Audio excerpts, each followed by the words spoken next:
Welcome to the CAFMA Connect, Cliff Notes of the Review. I'm your host, Fire Chief Scott Freitag, and with me today as my guest co-host, because as you can tell, this is not Assistant Chief John Fedema.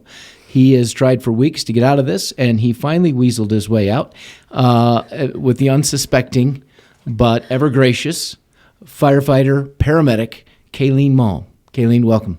Thank you. I really appreciate you being here. I appreciate the fact that John didn't tell you anything about this. That is correct. Other than, and I'll tell you what he said last week was, you know who would be good at this? Kayleen. I'm like, yeah, that'd be great. He goes, I'll make it happen. So I showed up here this morning. I said, what did John tell you? Yeah, nothing. That'd be nothing. This is perfect then. I appreciate you being here. And once again, we've brought something to liven up the studio space. I had a couple of firefighter Santa Clauses, and Jen was out of town today, so I absconded with them from the house. Jen, I promised to put them back and not break them between now and when I get them home. The other thing I want to point out, because Kayleen, you looked at this when you came in, the American flag that's behind us, one, we are patriotic, especially because we're in Prescott. But two, this was made by Captain Damian Liss. If you are interested in purchasing one of Damian's art pieces, please reach out to him. He does a fantastic job. This one is on loan to us. So first and foremost, I think this week it's important to point out, Kayleen, that Director Jeff Wazowicz passed away Monday morning. And his passing caused me to think a little bit back on the idea of legacy and what people leave. And did you meet Jeff or know him? I did. I've met him a couple times, and he was always the friendliest person, super warm, excited to talk to you, made you feel like you were an important person, which was actually really cool. And, his wife is the same way. And ever since his diagnosis, they have just been the most gracious, courageous, upbeat, positive people. And you talk about a time in your life where you could kick the dirt and no one would blame you for that. They always maintained just this positive outlook, and they squeezed every bit out of every day that they could. Just amazing people. And so when I thought about Jeff this week, I thought about legacy and what we leave behind. What are we doing? And I think one of the analogies that people use is plant the seeds of a tree today, and you'll never enjoy the shade. And I obviously have that screwed up, but you get the idea. You're not going to enjoy the shade, but others will. And it's leaving something behind. And I think Jeff did that. And I hope I can capture some of what Jeff left and carry that forward as part of his legacy, because he was such a great man to his family, to the community, to his place of business, and to our organization. He's a member of the family, and we're very sorry for the loss, and our thoughts and prayers remain with the family. Absolutely.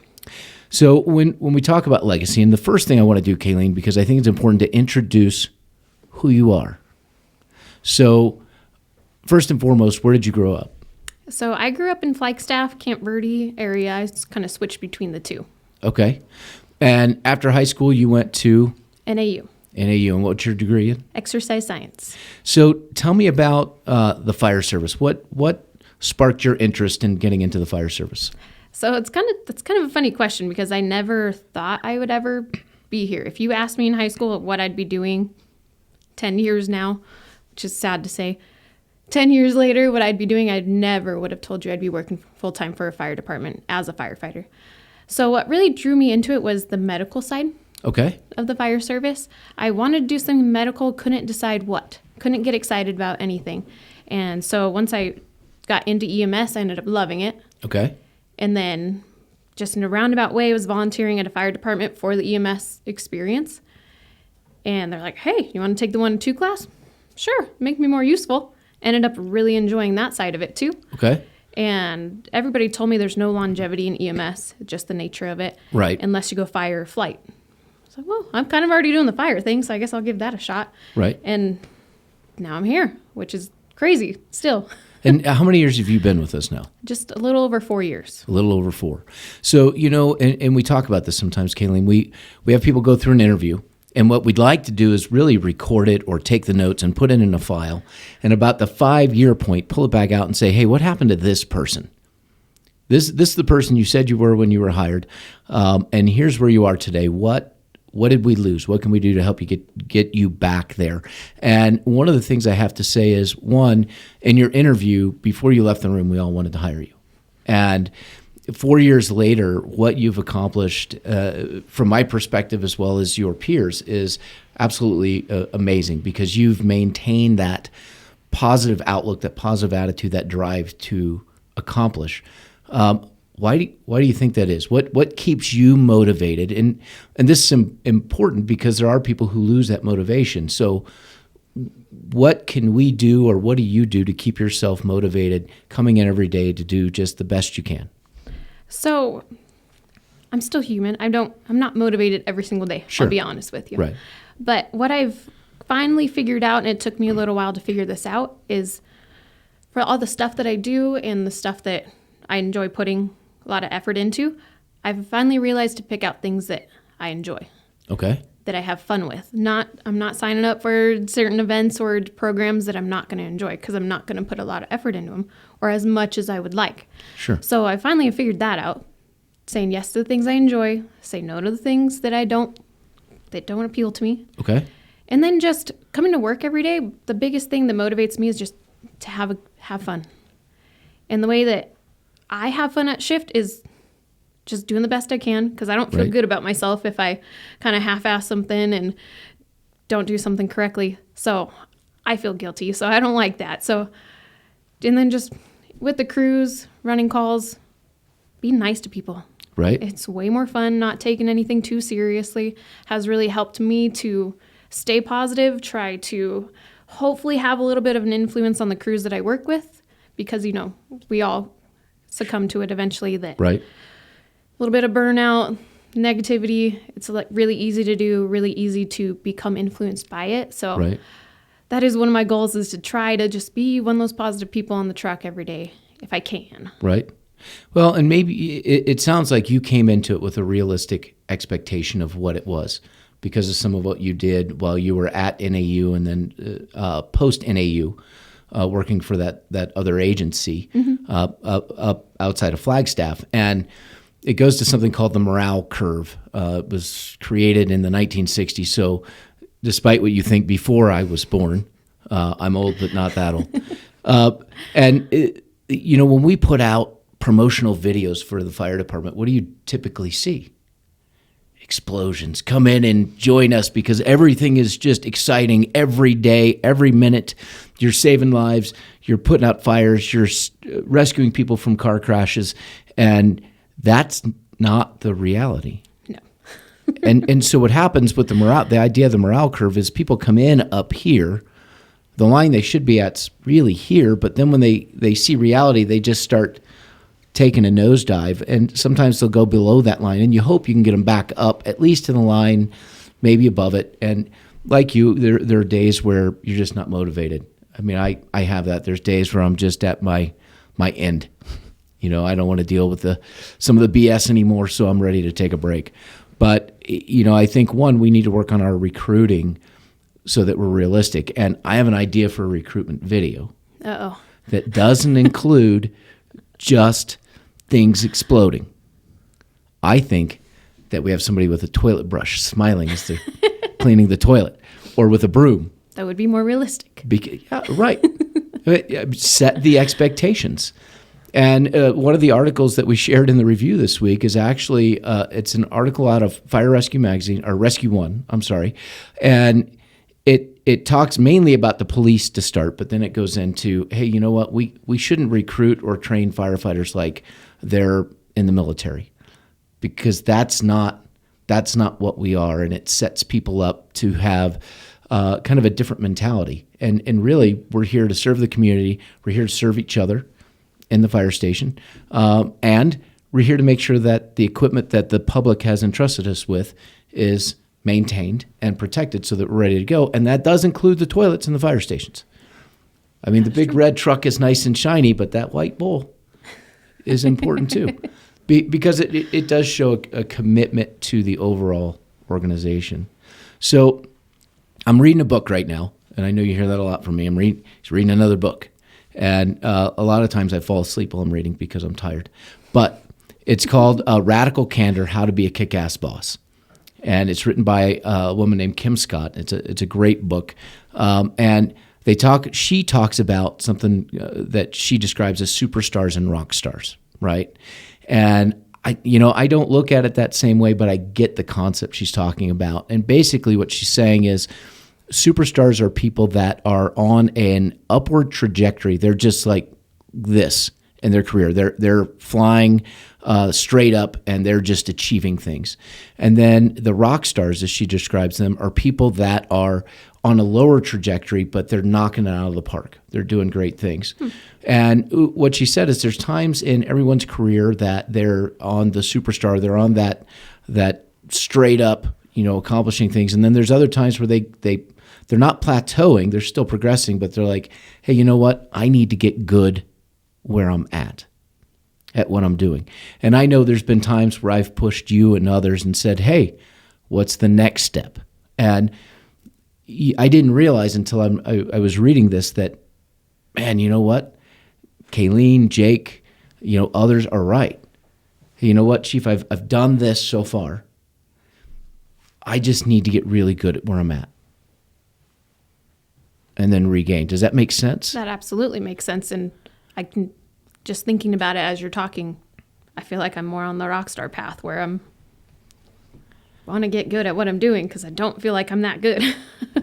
and that makes complete and total sense. And what she says is if you try to take someone who's on that lower glide path right now, for example, and they're just working to get really good at what they're doing so they have those skills, and then they're going to take that next step and go that next place. If you rush them, then you're going to end up demotivating. And they're not going to be as driven as they move forward. And we don't want to do that. So what do you think? That totally makes sense to me because I could see somebody that tries to rush through and promote because that's what they feel like they should be doing. They might not be being set up for success. Right. You might be setting them up for failure because they haven't gotten enough experience. They haven't gotten enough of, a lot of guys use the analogy of the slides in their slideshow. Right. That maybe if they had spent a little bit more time in the back seat or engineer seat, if we're talking promotions. Sure. That they would have seen this before, maybe would have handled it a lot differently if they had more time in different spot because they weren't quite ready or confident enough or whatever. So from your perspective, and I want you to be honest with me, what can we do as an organization, me as the chief, the assistant chief who threw you under the bus, Chief Fatima, that is, just as a reminder for everyone. But what do you think we can do to help support you and your position and others, the other firefighters here that are on different paths to do different things? They're in different places. Is there a better way for us to keep people motivated? Is there something more we should be doing or offering? So the first thing that comes to mind, just because it's something that I've found myself struggling with recently, is just even at the crew level, staying motivated on shift to keep training. Because I do honestly enjoy training, but I'm very guilty of not being the one to instigate it. Okay. And I've worked with a lot of crews, not anything against anybody, that there's not a lot going on. I would really appreciate if I could be the one to be jumping in and be like, hey, let's work on this. Or the captain to, hey, let's work on this, even if it's with seasoned firefighters. Right. I mean, I don't see myself as a seasoned firefighter, but not brand spanking new anymore. Right. But still, there's so many things that I need to brush up on, keep up on, and I'm totally guilty of just being like, I'm comfortable here. I'll just read this today, whatever it is. So I think that for me personally would help continue to motivate me. Right. So if the department and training division captains, if could just motivate us to, or just keep giving us opportunities, I guess would be a better way to put it. Keep giving us opportunities to train and to really hone in on the skills we already have. Okay. Not necessarily, I don't need to be working on engineering stuff because I'm still a firefighter. I'm still in the back seat. So there's still a ton of stuff, even though I've gone through the academy and I've been on for 4 years. I haven't had very many fires. I haven't done a lot of triages, or I haven't extricated a lot of people. So there's still a ton of stuff that I need to work on. And so just encouraging me to keep working on some of those things and not expecting that I know everything. Sure. Because I definitely do not. So let me ask you this. Let me run this by you and tell me what you think. If the training division were to come out and say, company officers, the expectation is that at least once a month you're going to assign one of your crew members to develop a topic and teach it to the crew. Mm-hmm. Or here's a list of topics for this month. I want you to assign one of those to one of your crew members, and it needs to change each month, and have them develop a class on that. Would that get to what you're talking about? I think so, especially if they could help give us ideas for topics, because that's something I struggle with as well. Is I want to work on stuff, but I don't know what to work on. Okay. I always tend to think of the same things. I'm like, well, I've done that recently, or I feel pretty comfortable with that, but I know there's other topics, but it's one of those things where you don't know what you don't know. Sure. So I think that would be an awesome idea if they just had a list of ideas. They don't need to be crazy in-depth kind of topics. And I also like the idea of putting it on us to present, because I know for myself personally, when I'm given a task, right, I put a lot more ownership into it. Sure. I learn it a lot better. And just that having that responsibility makes me actually engage a lot more. Okay. Well, that's something I get. Dustin and Eric Merrill, I am coming to talk to you this afternoon, because you know what? After this, I have some time in my schedule. Perfect. Today. And sorry for everybody that I'm creating more work for us now. to assign things. This is why people like me to travel more. Because when I'm around, like this year with COVID, I come up with ideas. Like podcasts. Right. Like podcasts. I had that thought. But the podcasts are fun. I'm having a good time with it. So, Kayleen, as you look forward in your career, what are some short-term things that you would like to accomplish? Even if that's just, hey, you know what, I'd like to get some training in this area as a firefighter. But what are some short and long-term goals that you've set for yourself? So short-term, one of the big things that I've been working on is gaining confidence as a paramedic. I feel like I've gotten a lot better talking to patients, but my scene management is not very strong. Okay. Especially dealing with either our crews or Lifeline medics, Lifeline crews. That's who I'm struggling with. Okay. Is just being confident in the knowledge base that I do have, and not being afraid just because somebody has more experience than me, just turning to them and be like, well, you know better. Right. Because I'm learning that a lot of them don't know better. Sure. In the certain situation, maybe because I have a different perspective, whatever the reason may be. So that's a big short-term goal that I'm working on daily. Okay. Not always the easiest. Long-term is just, I don't know, I'm in like a weird transition period, I feel like, in my life, where I'm really happy where I'm at in the position that I am in. Okay. Although I feel like I should continue working forward, but I'm indecisive if I really want to keep working too quickly ahead. Right. Kind of stay where I'm at. So I just really want to get confident in all aspects of my job, obviously, and get good at it. Right. Well, and the interesting thing is, you've been on for 4 years, typically 25, 30 years to retirement, and you will be amazed how fast that goes. That's what I've heard. It's surprising to me that I've been in emergency services now for 27 years. Now, because of my retirement background coming out of Missouri, thank you, Missouri, I have another 10 years to go. Wow. So I'll have 37 years in emergency services when I finally retire.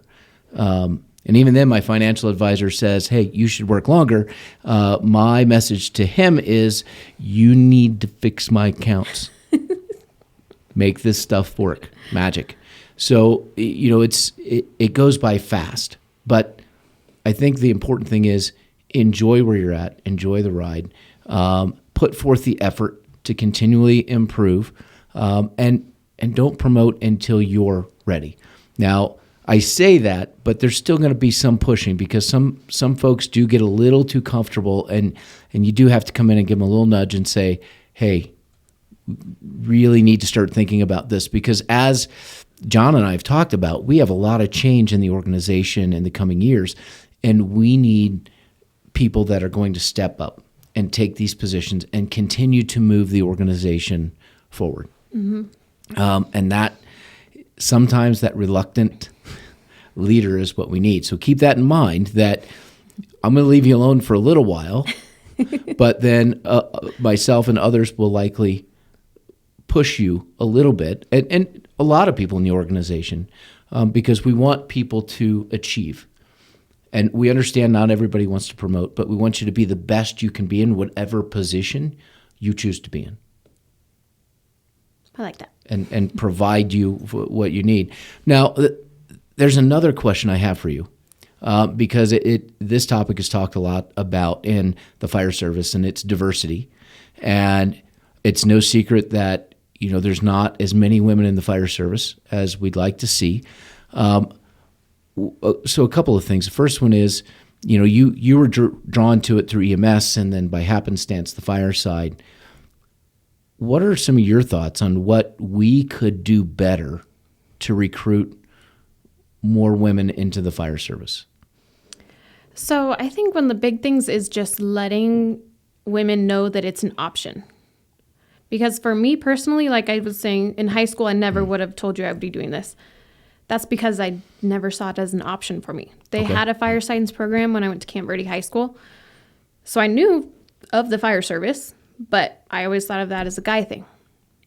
Okay. I never put any thought into it. So I'm hoping that I can kind of help with that. And I've done a little bit through doing some career presentations at schools.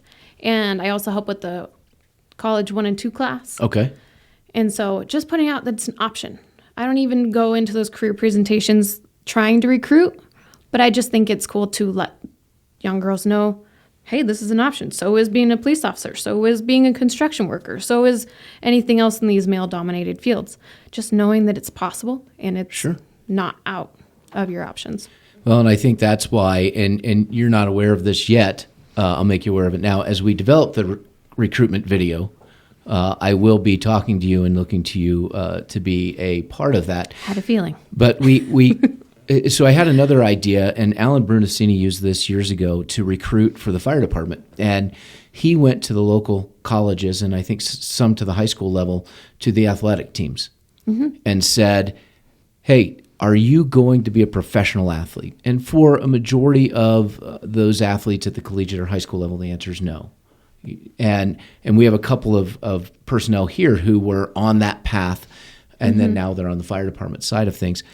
And he said, if you're not going to be a professional athlete, but you still want to be a professional athlete, think about the fire department as an option, because you have to be athletic. It's a team sport. You're on an engine with 3 people. When you go out to a scene, you're with another engine or 4 engines or whatever. Training is similar. You're working hard towards that. So we've talked to Yavapai College, and as soon as we can get COVID in the rearview mirror, we're going to be able to go present to their athletic teams. And not just the men's basketball team or the men's baseball team, but we want to talk to the women's soccer team, the women's basketball team, whatever that is, and go in and talk to them. But we want to bring you along, and we're looking at Cody Rafters, Josh Redfern, to bring in there as well to talk about, hey, here's my transition from college athletics into the fire service. That's a good angle. That makes sense. And my hope is that if you are willing, and potentially Leslie's willing, to go in with us and talk to some of the female sports teams, that they'll see, hey, you know what, this is an option for me. And if we approach them and provide that information, maybe it'll help. Yeah, can't hurt. That's for sure. No, we try a lot of things that, although sometimes we say it can't hurt and it does. But that's a totally different topic. Anyways, Kayleen, I really appreciate your willingness to come on today. I know you weren't expecting this. I know you've been on, this is your 3rd shift in a row. So 72 hours. Nate, your wife is wonderful. There's a shout out to Nate. We appreciate him. We appreciate him coming in. He works for a different agency. We're not going to say who it is, but he is part of the CAFMA family, so that makes him pretty cool, and we'll go with that. Yeah. So, Kayleen, again, thank you so much for your willingness to come on. I'd like to have you on again sometime where maybe we do a little more background and research into some of the topics involving recruitment and trying to recruit some female firefighters. Maybe we get Leslie in here with you. Okay. Because I'd love to put something out that we could package for some of the schools to use and show to their classes and say, look, the firefighting career field is for everybody. I like it. Not just one segment. So with that, please take a look at the review if you want to learn more about legacy. We wrote that this week, or I wrote that this week. Kathy in the front office is currently proofreading it because I know Kayleen was looking at it and she's like, Chief, I need to fix your grammar. And I get it. Kathy has it already, so I don't look stupid when it comes out. But again, thank you, everyone. Thank you for watching. And until next week, try not to get in trouble.